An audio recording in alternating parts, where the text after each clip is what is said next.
Okay, it's not just a lack of self-control. It's estimated that 90% of us get food cravings.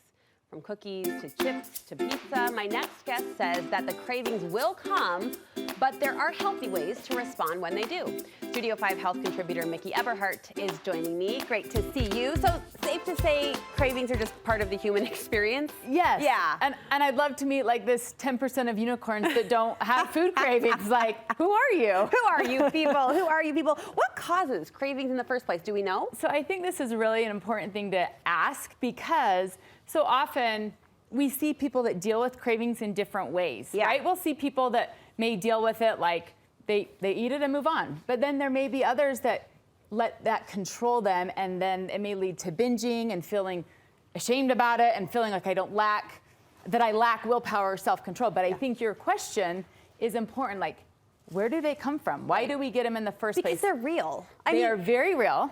You do. You want something. You crave something. And it's multifactorial, really, because we have like physiological things, like we have appetite hormones, we have brain neurons that like are part of this reward center in our brain. We have our senses.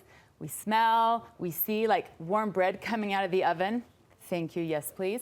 We have things like behavior conditioning, like Pavlov's dogs, like hit the bell, get the food. Like if every time I go to the movie theater, I get popcorn. Right. If every time I go to the gas station, I get that treat. Right. And even nostalgic things from maybe as we were growing up with like, when I had a hard day, my mom did this or fed me this.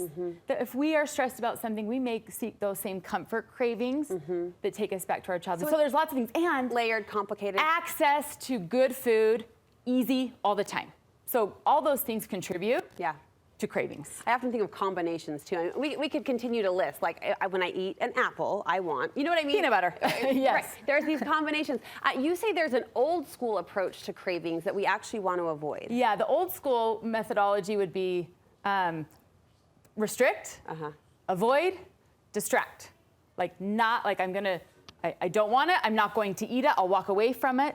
But what we're finding with new school science and methodology is that that old school way is actually backfiring on us. And it's causing the binging more if we're just trying to like distract and restrict and not have it. So let's start there. We don't want to restrict. No, we don't want to restrict. And that, every other tip I give from here, Brooke, will not work if we are restricting our food. We cannot restrict access to food. Simply science. If I don't give my body enough food, my body will crave more food. So we have to be able to at least give it the nourishment that it needs. And research done on people that are chronic dieters, restrictors, obsessive counters, things like that, they all come to the same conclusion, which is they tend to obsess about food. They can't let it go, and their cravings increase. So we gotta nourish ourselves as a baseline to start with. I've said this before, but I wanna thank my mama because, and I know there's a healthy balance to this, but I didn't grow up in a sugar-restricted home, and sugar isn't my thing. I'm not craving candy and I have to think that there's something to that as a child, I didn't feel like that was the forbidden fruit. It wasn't fruit, it was M&Ms, but you know what I mean. It's so true. When we give like rules around things, don't have this, our natural inclination is I'm going to want it more. We want it. Okay, so don't restrict. Yes. Second, accept cravings as normal. We have to normalize. Okay, isn't this a novel idea? I have to say, so often in my line of work, I will be asked like, I crave sugar all the time, what should I do, right? Or I always, the salty, the French fries, the chips, how do I not crave? And it's kind of like, well, those things taste really good. I actually think this is normal that we crave delicious, good food. But saying it out loud and teaching somebody that you can accept it, that you're normal because you're craving that rather than there's something wrong with you because you're craving it. There was actually this really fun study that was done that they took a group of people and they had them carry a transparent box of Hershey Kisses around everywhere with them for 48 hours. Okay. Lots of questions on this, right? But the control group was given no advice. One group was said, ignore any cravings you have to eat this. Okay. And the third group was said, accept any cravings that you feel as normal. Okay. So at the end of the 48 hours, 30% of no advice had eaten their Hershey Kisses. 30% was eaten. The group that was told to ignore it ate 10% of those kisses. And the group that was told to accept it as normal after 48 hours didn't eat any of them. Maybe they knew that there was better chocolate than Hershey Kisses, but Also, recognizing even Yeah. longer studies done with similar methodologies even show an improvement in emotional, like your emotional state and well-being when you accept it as normal rather than fighting against it. All right, your next piece of advice, I'm so curious because I have no idea what you're saying or trying to say. You want us to practice urge surfing? Yes, get out your surfboard. What is this? Urge surfing. So think about the waves of an ocean, Okay. right? Like they rise, they crest, they fall. And that is how cravings come. We don't want to fight against the wave. We don't want to wish the wave away because that's not going to do anything. But having some little tips in your back pocket to ride the wave. One of them is actually identifying it, even saying out loud, I'm really craving some chocolate chip cookies right now.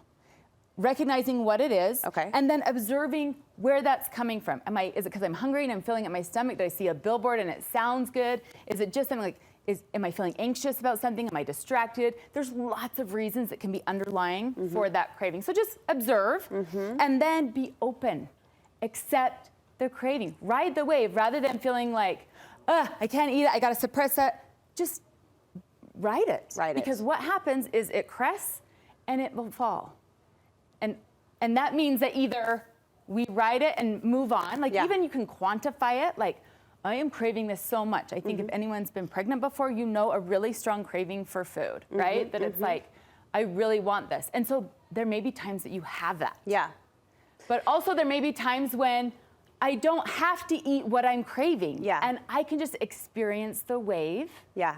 And move on. You're tapping into such interesting human psychology here, and I don't want to make a dark parallel, but I'm going back in my mind to an interview a few weeks back with a child therapist. We were talking about how to talk to young children about the dangers of pornography. Again, here comes the dark parallel. But her point was teaching them to vocalize it takes away the shame. Teaching them to say it out loud takes away the temptation. And I'm not comparing pornography to food, but at the same time, what's good for us, I mean, saying it out loud, that's an interesting psychology, releases the shame. And yes, it releases the shame because it normalizes the fact that it's okay that something that is really delightful and tastes amazing is okay to say that I want it. That I want that. Yes. All right, finally, pay attention to how a little is enough. Yes. And this has the word little in it, but I feel like it's a big principle. This is it. This is the home run because I don't want anyone to think that not eating, that if I eat a craving that I failed. Yeah. Right? Because a good life is definitely not void of things that taste really good. We don't need to avoid all things that are delicious for us. And so when it is being mindful of when I'm choosing to have what I'm craving, right? Is it worth it and I want it? And then when I eat it, how does this taste? I am enjoying this. And is this enough to satisfy my craving?